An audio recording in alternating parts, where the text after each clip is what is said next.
Essa semana foi publicada mais uma lei teratológica, inconstitucional, absurda, que viola e joga no lixo os princípios do contraditório, da ampla defesa, do devido processo legal. Enfim, senhores, foi mais um passo importante que essa agenda antimessiânica que quer destruir e inviabilizar relacionamentos deu com sucesso.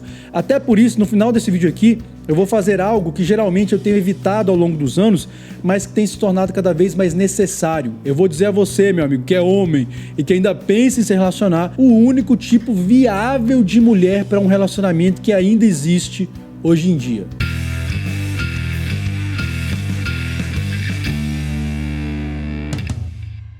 Senhoras e senhores, sejam muito bem-vindos a esse canal, espero que os senhores estejam muito bem. Esse aqui é o canal onde você aprende que o movimento de uma única peça pode definir um jogo inteiro. E olha, essa lei que foi publicada essa semana é mais uma dessas leis que mostra o quanto essa frase é verdade. Mas como sempre, eu te peço para que você então conheça o nosso canal e considere inscrever-se. Ao final, deixa aqui o seu gostei e compartilhe esse vídeo com aquele seu amigo, com aquela sua amiga que ainda vê as coisas apenas na esfera política, na esfera jurídica ou na esfera sociológica. Meu amigo, a questão é espiritual. Isso tem ficado, de fato, cada vez mais evidente. Então, ao longo dos anos, quem me acompanha aqui nesse canal sabe que uma tese que eu tenho defendido desde sempre é a de que existe um projeto de engenharia social que quer destruir relacionamentos. Por consequência, vai destruir a família. E destruindo a família, você cria uma sociedade fraca, incapaz de oferecer qualquer tipo de resistência e será uma sociedade, então, facilmente dominada. Só que aí muitos grupos vêm aqui e me criticam, né? Conservadores, feministas, tradicionalistas, muita gente da Red Pill vem aqui e diz: ah não, Duarte, isso aí é teoria da inspiração, ou então isso aí é fanatismo religioso, etc. Por quê? Porque essas pessoas estão tão cegas espiritualmente que elas só conseguem enxergar essa questão sobre um prisma político, ou então sobre uma perspectiva jurídica, ou então sobre uma perspectiva sociológica, ou seja, estão cegos e não estão enxergando o que está acontecendo. E aí eu fico realmente comovido, porque, meu amigo, é absolutamente impossível você se defender minimamente de uma situação a respeito da qual você não tem realmente real noção da dimensão. Então, enfim, infelizmente. Essa semana, então, foi publicada essa lei. Que lei é essa? 14.713, que altera dispositivos do Código Civil e do Código de Processo Civil no que diz respeito à questão de guarda de filhos, de casais que estão aí em um processo de separação, num processo de divórcio, num processo de dissolução de união estável, enfim, de rompimento desse relacionamento. Ele alterou um dispositivo do Código Civil e alterou um dispositivo do Código de Processo Civil. Tenho certeza que essa lei não vai ser declarada inconstitucional, apesar de ela ser uma teratologia, uma monstruosidade. E por que ela não vai ser declarada inconstitucional? Porque o objetivo da agenda, meu amigo, como eu falei, é exatamente esse, é inviabilizar relacionamento, é tornar a família algo impossível de acontecer.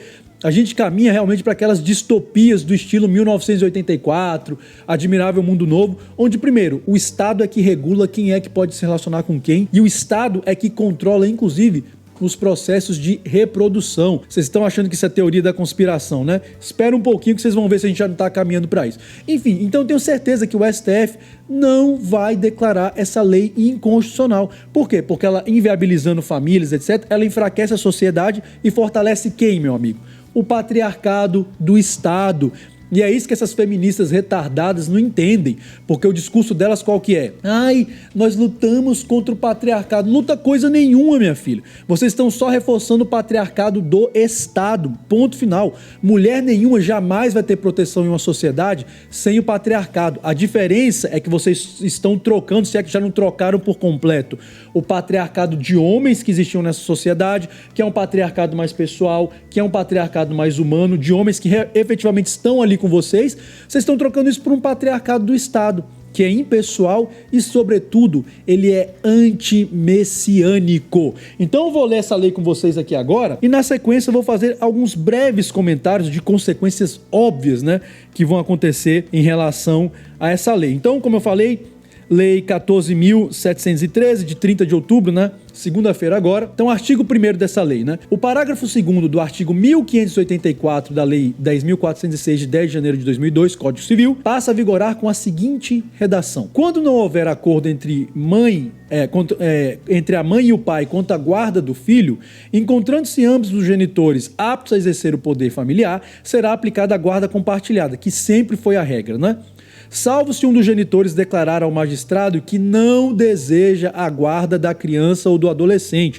Agora aqui que vem a inovação genial, né? Ou quando houver elementos que evidenciem a probabilidade de risco de violência doméstica. Aí o artigo 2º dessa lei, né? É uma lei pequena, ela alterou só 2 dispositivos, um do Código Civil e um do Código de Processo Civil. A Lei 13.105, de 16 de março de 2015, que é o Código de Processo Civil, passa a vigorar acrescida do seguinte artigo 699-A. Artigo 699-A. Nas ações de guarda, antes de iniciar a audiência de mediação e conciliação de que trata o artigo 695 deste Código, o juiz indagará às partes e ao Ministério Público se há risco de violência doméstica ou familiar, fixando o prazo de 5 dias para a apresentação de prova ou de indícios pertinentes. Essa lei é tão absurda e tão inconstitucional por tantos motivos que é até difícil escolher por onde começar. Mas enfim, senhores, então vamos lá, vou breves comentários, tá?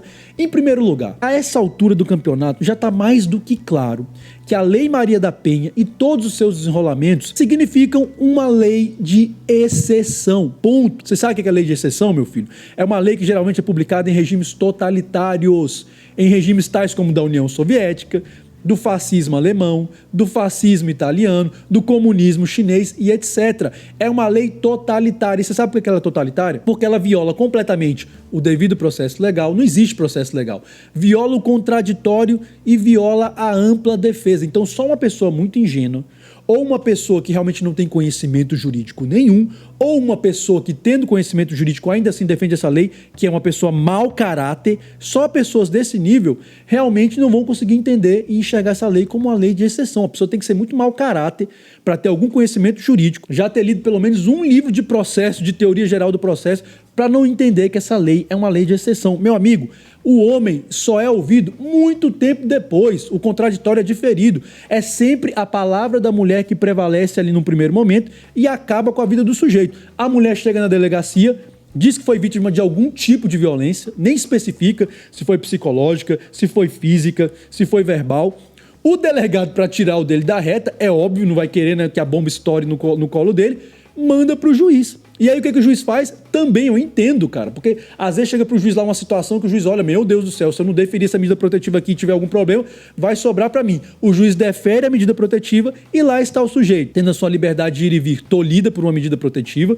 Muitas vezes ele tem que sair da casa dele, porque isso é muito comum, né? O juiz manda o cara sair da casa dele para a mulher ficar, e agora, graças a essa novidade legislativa, o sujeito ainda pode perder a guarda dos filhos dele. Então veja que isso é uma situação absurda. E tudo isso sem que ele seja ouvido.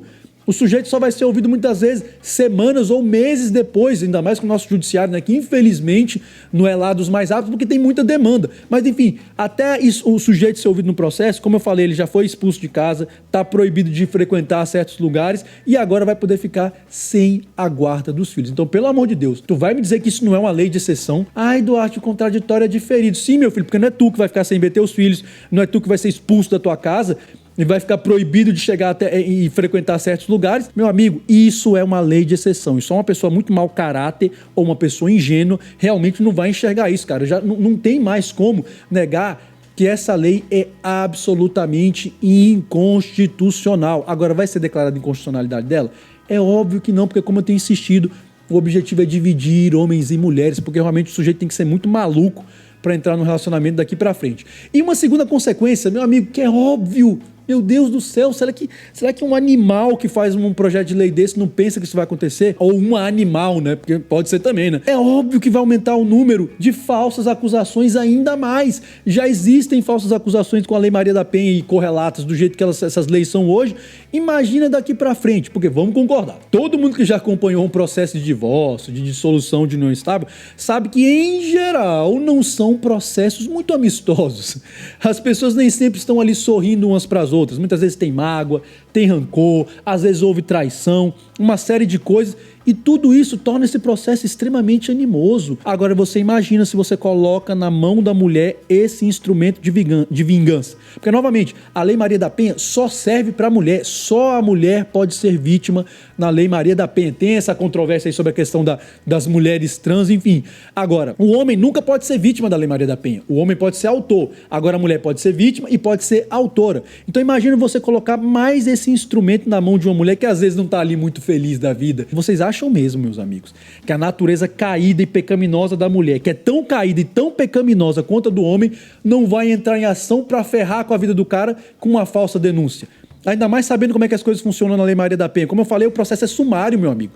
A medida protetiva ela é deferida sem o cara ser ouvido. Vocês acham mesmo que isso não vai acontecer? Aliás, esse é um dos motivos do porquê eu critico tanto os conservadores, os tradicionalistas e os cristãos. Porque muitas vezes eles estão misturados, eles estão mergulhados num paradigma romântico tal que eles não conseguem enxergar o óbvio, que a mulher nem sempre é a vítima, meus amigos. Muitas vezes a mulher é o algoz, a mulher é que está praticando a violência ali, porque vai me dizer que não é uma violência você inventar uma falsa acusação contra um homem para que ele fique sem ver os filhos dele, porque você está com raiva dele, sei lá, por qualquer motivo que seja desse divórcio, dessa separação. E isso vai acontecer. Então esse paradigma romântico muitas vezes não faz com que as pessoas enxerguem o óbvio. É muito claro para mim que um cristão que defende esse paradigma romântico, que infelizmente hoje é a maioria, nunca nem leu as escrituras. Porque as escrituras trazem histórias de mulheres que desgraçaram famílias, desgraçaram homens, desgraçaram nações por conta das suas condutas reprováveis. E Paulo é muito claro ao afirmar aos romanos: todos pecaram, sejam homens, sejam mulheres. Então é muita inocência achar que uma lei dessa não vai favorecer esse tipo de falsa acusação. Cara, é um delírio. E aí, gente, mesmo que você seja um tradicionalista que critica, né, a neomasculinidade, o pessoal red pill, que é tudo misógino, etc. Ou mesmo você que seja um feminista que ainda tem algum pouco de cérebro, ou uma feminista, meu amigo, tem como não dar razão para os homens que não querem mais se relacionar hoje em dia? Seja bem honesto. Com um sistema jurídico cada vez mais absurdo, de leis inconstitucionais, leis de exceção, tem como culpar um cara que não quer mais saber de relacionamento, meu amigo? Não tem nem como culpar um cara desse, porque a verdade é, a maioria dos homens hoje em dia que se relacionam com uma mulher ali mediana, com a mulher da média das mulheres, né? Cara, ele tá correndo um risco muito grande. Metaforicamente falando, é como se ele estivesse colocando uma arma aqui apontada pro corpo dele e colocando o dedo da mulher no gatilho. A mulher pode puxar a hora que ela quiser, pode fazer uma falsa denúncia, pode inventar alguma história qualquer, vai acabar com a vida do sujeito. Então como é que eu vou culpar um sujeito desse? Não tem nem como, cara, porque realmente a situação está ficando extremamente tensa. E aqui é o caminho, então, para o meu conselho. Para você que é homem e ainda pensa em se relacionar. Meu amigo, é o seguinte, primeiro conselho que eu dou: só se relacione se você realmente tiver uma função maior, se você tiver um objetivo maior, se você tiver um alvo maior, se você tiver uma perspectiva espiritual, de casamento, etc. Porque se você não tiver isso, deixa eu dizer, meu amigo, do jeito que esse sistema jurídico está hoje em dia, eu realmente não recomendo que você se relacione, porque são muitos riscos que você pode correr. Mas se ainda assim você quiser, eu vou dar algumas dicas aqui, para além daquelas que eu sempre dou, tá? Eu vou dar uma dica aqui específica sobre essa questão jurídica. Porque, por exemplo, que a mulher tem que ser obediente, submissa, meu amigo, e ela tem que confiar em você, isso é óbvio. Isso é um pressuposto do qual nenhum homem hoje em dia pode mais abrir mão. Isso é impossível. Agora, especificamente em relação ao universo jurídico, o que você tem que indagar essa mulher? O que você tem que perguntar para ela? Pergunta para ela o que ela acha de Lei Maria da Penha e essas outras leis aí correlatas que supostamente, né, são para proteger a mulher, mas essa altura já ficou claro que não é proteção de mulher coisa nenhuma. A ideia é destruir relacionamento mesmo, né? Só gente idiota e gente muito inocente ainda acredita que é para proteger a mulher. Protege coisa nenhuma, meu filho. Qualquer pessoa que trabalha na prática com essa lei sabe que ela é cheia de problemas. Lembra do juiz que alguns anos atrás disse que não, pedaço de papel não protege mulher nenhuma. Ele estava falando uma verdade, cara. Quando o cara quer ir lá e quer fazer maldade, não interessa se ele tem medida protetiva contra ele, o que ele tem, ele vai lá e vai fazer e ponto final. Então, se você ainda quer saber de relacionamento, como eu falei, pergunta para essa mulher o que ela acha de Lei Maria da Penha, o que ela acha dessas leis correlatas. Meu amigo, se ela defender esse tipo de legislação e falar que ela é importante para defender as mulheres, etc., do machismo, etc., meu amigo, pula fora, você vai ter problema. E aqui nem interessa se a mulher acredita por ignorância, ou porque ela está sendo mal informada, ou se é mau caratismo mesmo. Na prática, as consequências serão exatamente as mesmas. E aí, meus amigos, é óbvio que diante disso que eu tô colocando aqui, para que você não se relacione com esse tipo de mulher, nem dê nenhuma possibilidade de relacionamento, o que as feministas e os feministas vão argumentar? Então você está defendendo que um homem escolha uma mulher que não se importe em ser maltratada e depois não faça nada. Não, seu imbecil, não, sua imbecil. É exatamente por saber que existem pessoas que fazem uma hermenêutica cretina como essa de vocês, que eu tenho certeza que de uma hora para outra, um homem que não tenha feito absolutamente nada pode se ver vítima de uma falsa acusação oriunda de uma mulher que, infelizmente, já teve o seu cérebro derretido por uma ideologia que não a permite enxergar nada além dessa imbecilidade. Quem avisa, amigo é.